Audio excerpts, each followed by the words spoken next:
Okay, this is the character I designed and animated for my short animation.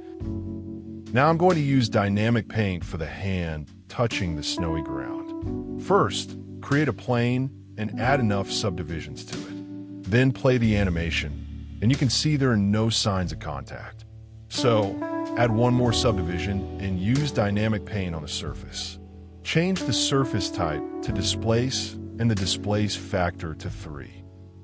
Then add dynamic paint to the body as well. And this time, change the type to brush. So you can see something is happening. Make sure to move the dynamic paint above other modifiers.